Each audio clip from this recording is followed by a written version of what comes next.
qui se passe aujourd'hui est quelque chose d'extraordinaire pour nous, les membres fondateurs du fonds AI for Lyme, parce que c'est la première fois qu'une municipalité s'investit à nos côtés et montre de manière aussi éclatante son soutien. Je remercie pour ça deux personnes tout particulièrement. C'est non seulement le maire, Jean-Pierre Chakis, qui a été un supporter de la première heure parce que malheureusement il était concerné dans sa famille par Lyme.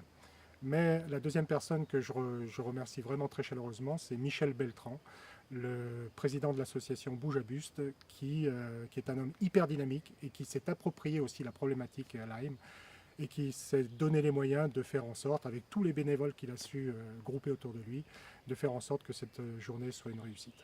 Alors merci du fond du cœur à eux, merci aussi du fond du cœur aux chasseurs qui ont offert les sangliers qui sont rôtis en place et qui seront dégustés dans la journée. Et nous attendons beaucoup. Un message sera délivré dans l'après-midi par Judith Alberta et le docteur Béatrice Milbert, qui fait depuis peu de temps partie du conseil scientifique de AI for Lyme. Et je pense que ça sera un grand succès. Je pense que cette journée aujourd'hui va être exceptionnelle parce qu'on va rencontrer des gens qui vont poser des questions, qui vont écouter les réponses et c'est eux qui vont agir après. Et ça, c'est ce qui va changer les choses dans le futur. Je pense que c'est ça qu'il faut faire. Et moi, je remercie infiniment la mairie de Buste et l'association Bouge à Buste d'avoir organisé cet événement parce que c'est de là que les choses vont changer. Merci à eux. Je suis vraiment très heureuse d'être ici. Je dirais que c'est inespéré cette réunion à Buste aujourd'hui pour échanger au niveau de la compréhension de la maladie de Lyme, qui n'est pas une maladie aussi simple qu'on pensait, qu'il y a effectivement toute une compréhension à aller chercher au niveau des métaux lourds, au niveau des problèmes de pollution environnementale et pas seulement chimique mais aussi électromagnétique, est extrêmement importante à prendre en compte et pour avancer vers non seulement un meilleur diagnostic mais aussi une meilleure prise en charge et la guérison des patients. Merci.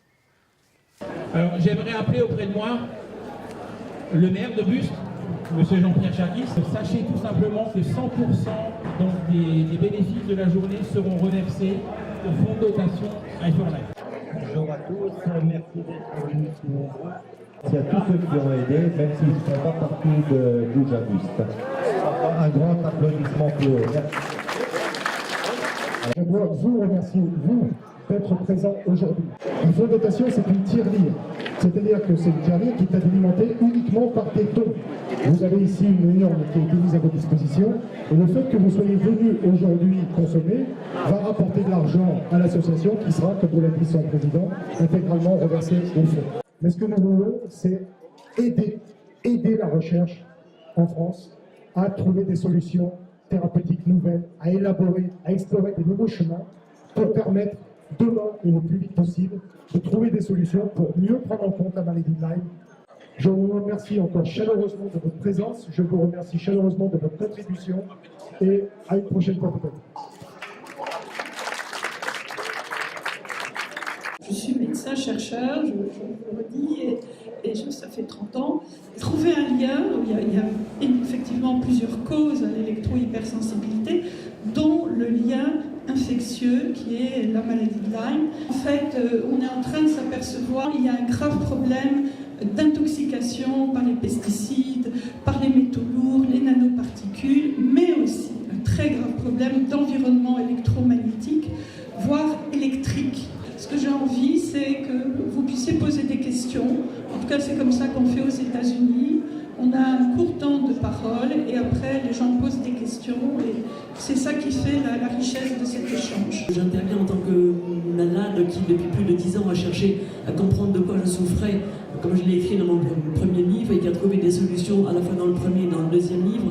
Et je me suis rendu compte qu'au bilan, eh bien, c'était pas Lyme le problème, mais c'était bien mon terrain et mon environnement qui posait un problème. Et si on veut sortir de cette maladie de Lyme, de cette maladie infectieuse, et je pense que c'est valable pour la grande majorité des maladies chroniques aujourd'hui, deux raisons principales au développement terrible de ces maladies chroniques, quelles qu'elles soient, c'est 1, la mauvaise nutrition, et 2, les poisons. Ce sont les champs électromagnétiques. 3, les additifs alimentaires. 4e source de poison, ce sont les vaccins qui contiennent des adjuvants à base de mercure ou d'aluminium. Mais ça veut dire qu'on ne pourra pas s'en sortir, quelle que soit la maladie, et y compris Lyme, et j'en suis la preuve vivante, si on ne change pas notre mode de vie, notre alimentation, notre mode de vie, et si on ne se désempoisonne pas. Et hier avec Judith, elle me disait finalement, il faut qu'on cherche les causes. Si on ne cherche pas les causes de ces maladies, on restera toujours dans des traitements symptomatiques. Donc on va s'arrêter là et vous allez nous poser vos questions. J'espère qu'elles seront nombreuses et qu'on va pouvoir y répondre. Voilà, merci.